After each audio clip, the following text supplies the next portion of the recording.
The child you had to be. Some children grow up quietly, not because of chaos, not because of violence, but because something in the room always felt fragile. You remember being small, but never careless. You watched faces, listened to tone, learned the meaning of silence. You knew when your parent was tired, when money was tight, when a bad date followed someone home, and without being told, you adjusted.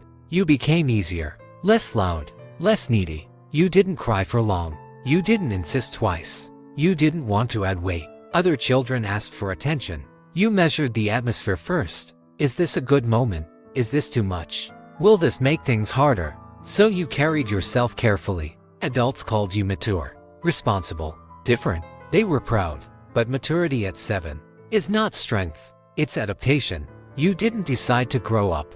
You just felt. Someone had to hold things together, and somehow, that someone became you. You learned the rules without anyone explaining them. Be calm, be helpful, don't create problems. Love felt connected to stability. When the house was peaceful, you felt safe. When someone was overwhelmed, you felt responsible. So, you made a quiet promise. I will not be the difficult one. You swallowed tears faster. You hid anger better. You needed less. Not because you had less feelings, but because yours felt inconvenient. You became the easy child, the one teachers liked, the one relatives praised. So mature, so understanding. What they didn't see was the constant calculation. Is this too much? You grew up, but the role stayed. You still read the room first. You still measure your words. You still shrink your needs. In relationships, you are the understanding one. At work, you take more than you should. With friends, you say it's fine,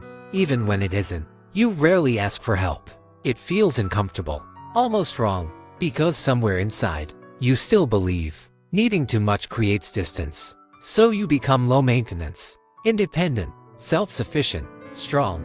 But strength without support is exhaustion. You struggle to say no. You overthink small conflicts. You apologize quickly, not because you are weak, but because peace still feels like your responsibility. You don't explode. You absorb, and people admire you for it. They say you're reliable, grounded, emotionally stable. They don't see the child, still trying to keep everything steady. Even now, especially now, somewhere along the way, you stopped asking what you wanted. Not loudly, not dramatically, just quietly. You became so focused on managing the atmosphere that you lost connection with your own weather.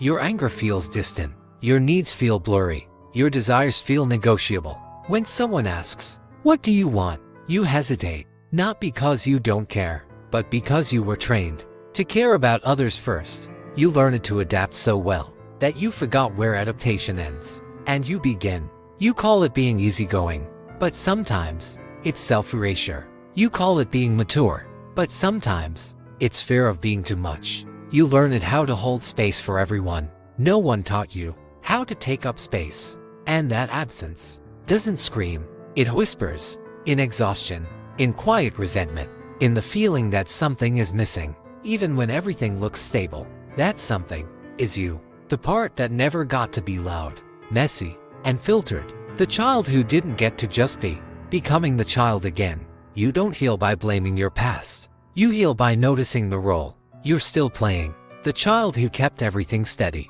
is not weak. They were intelligent, sensitive, protective. They did what they had to do. But you are not that small anymore. You don't have to skin every room.